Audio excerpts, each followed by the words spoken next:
I got called for jury duty for Gasconade County. And about the same time that we got our notice in the mail, our daughter, who lives down at Moscow Mills, got her notice in the mail that she was on jury duty. Has anybody here been on jury duty? You know, I've been on jury duty. This will make about the 4th time that I've been called to be on jury duty. And of those 4 times, I had to go down twice.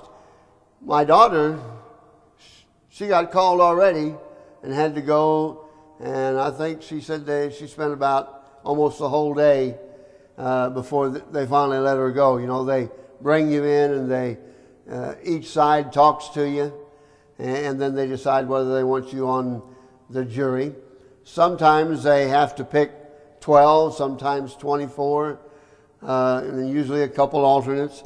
So I spent 3 days going back and forth the first time, and then they had 155 people picked to be on the jury, and it got down to within 5 of me on the 3rd day when they finally had picked the 12 they needed. And we were let go. I thought, ooh. It was the Dr. Engelman trial, so that's going quite a ways back. But the second time, it was a young secretary from the town of Rolla that had embezzled a lot of money. And I thought, sure, I'd get picked to sit on that jury because there was no way that they were going to convict her. She was a pretty young redhead secretary. And I thought, she'll get off. Well, I think they plea bargained, and she got off with, out of 20 counts, she only had to come up with 17, I believe, that they finally put against her. But I didn't get picked for that jury duty either. And so I was just curious, you know, how many of us might have been picked for the jury. Now here in our text, beginning with that 13th verse, we note that the Pharisees are the judge and jury, I guess you might say, of this man born blind. But I wonder who's really on trial. Is it Jesus? Is it the man born blind? Or is it the Pharisees, as well as all the other people? You know, sometimes, and I know we've saw enough television programs to realize that you don't always see both sides of the story.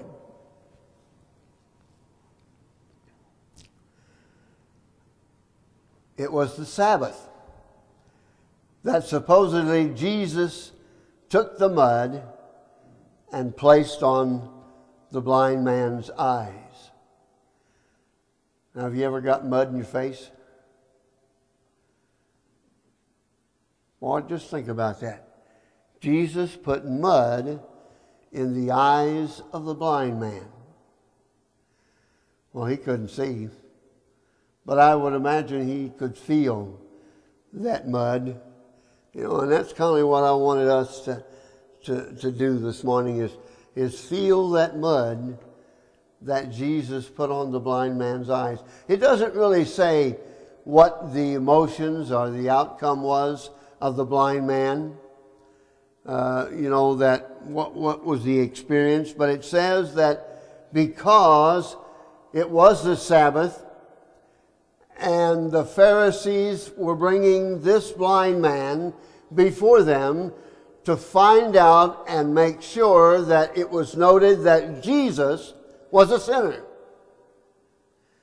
He was already convicted of a crime that he didn't commit.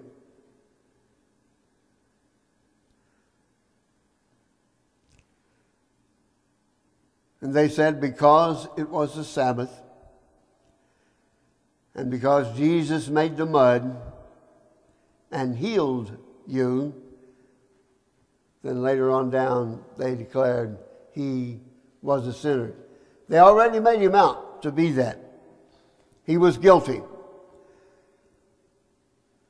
So we need to bring on some witnesses here. We need to get the other side of the story. Blind boy, how were you healed? Who healed you? And so when they put him on the witness stand, I guess we could say he was the first witness to whether Jesus is guilty or not. Who healed you? Who healed you? And what did the blind man tell the Pharisees? All I know is that Jesus made the mud and covered my eyes, and when I washed it away, I could see. Did they believe him? Did they say, fair enough, Jesus must be the Son of God, let him go. Set him free, we're satisfied? No. These Jewish leaders had already convicted Christ of working on the Sabbath, and that was against the law. And so they were going to convict him anyway. Verse 18 says the Jewish leaders refused to believe the man had been blind and could now see. And so they said, let's call in some more witnesses. We want some more proof. Who better to go to than his parents? And they called in the parents.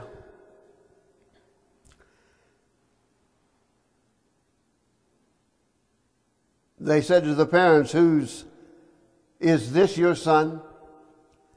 And was he blind from birth? You can almost see them cowering in their seats when they gave the answer. Well, yes, this is our son. Yes, we know he was born blind. Naturally, they knew this. That was nothing to be the witness about. The next question was, then how is he able to see? How is he able to see? Oh, we don't know. We don't know how come he can see. And we don't know who healed him. They were afraid of what would happen if they gave an answer to those questions. My question is, do you think they really knew?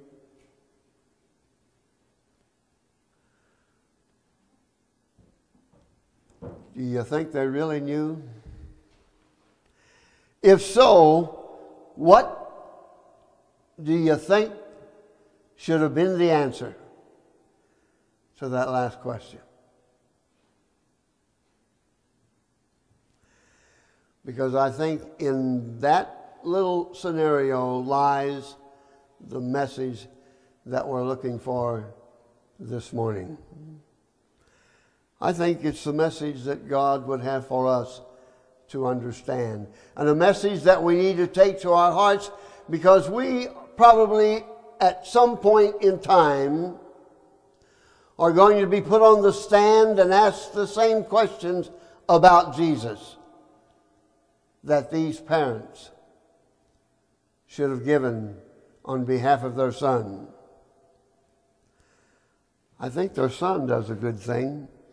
So what did the parents do? They said, oh, he's of age, go ask him.